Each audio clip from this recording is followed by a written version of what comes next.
20 seconds. G2. And they've got nothing. BDS, one more. Oh! Monkey Moon puts the dagger into G2's heart. Team BDS has won the 2022 Rocket League World Championship, and I'm going to show you how, using statistics taken directly from the World Championship games, what exactly makes BDS the best team in the world. Before we get into the individual players, let's take a look at the team as a whole. To start, one thing people commonly talk about is how close together BDS play, and after looking at the stats, BDS play closer together than any other team. They make up 3 of the top 4 players in terms of time spent being close to teammates. To put a number on it, BDS play 13% closer to each other than NRG.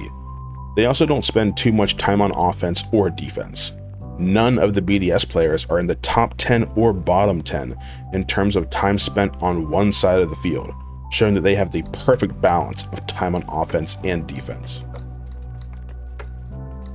Jumping into the individual player stats, of the 48 players in the group stage and playoffs at Worlds, Monkey Moon was number 1 in score per game, averaging 433 score across 27 games. He is also number 1 in assists per game, helping drive his teammate Seiko to number 1 in goals per game and number 2 in shooting percentage. Seiko was beat out in shooting percentage by relating Wave, however Wave only had 9 goals while Seiko had 26, making Seiko's record more impressive in my opinion. Seiko is the most flashy player on BDS and it shows, in that he is number 2 in time spent in high air behind Joyo. Seiko's teammates facilitate this by Extra and Monkey Moon being 6th and 7th respectively in most time spent on the ground, leaving most of the high-flying action to Seiko.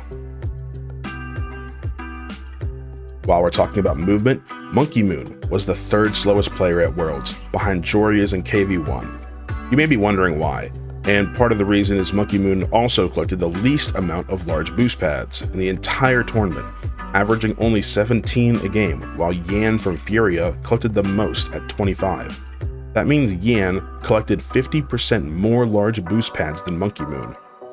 While Monkey Moon doesn't collect a lot of large boost pads, he doesn't waste boost either.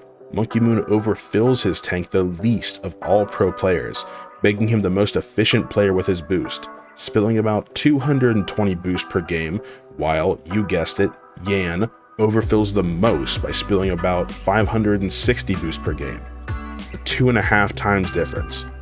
So why doesn't Monkey Moon collect a lot of large boost pads? Well, his slower playstyle helps, but he's also number 8 in small boost pads collected per game, which makes sense because he's always patrolling the midfield. You may be wondering, where are Extra's stats? All these interesting stats about Seiko and a bunch about Monkey Moon. What about Extra? Well, here's the thing. There aren't any. Extra is the backbone of this team, and if you were to look solely at his stats, you would be rather unimpressed. Extra was the 5th lowest in score per game and 4th lowest in saves per game.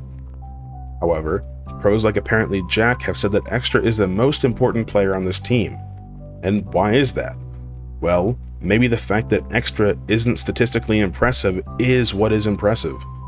The ultimate well-rounded Rocket League player. He doesn't play too fast, not too slow, not too close or not too far. He plays solely to make his teammates' lives easier, usually bridging the gap between Monkey Moon's slower playstyle and Seiko's faster playstyle.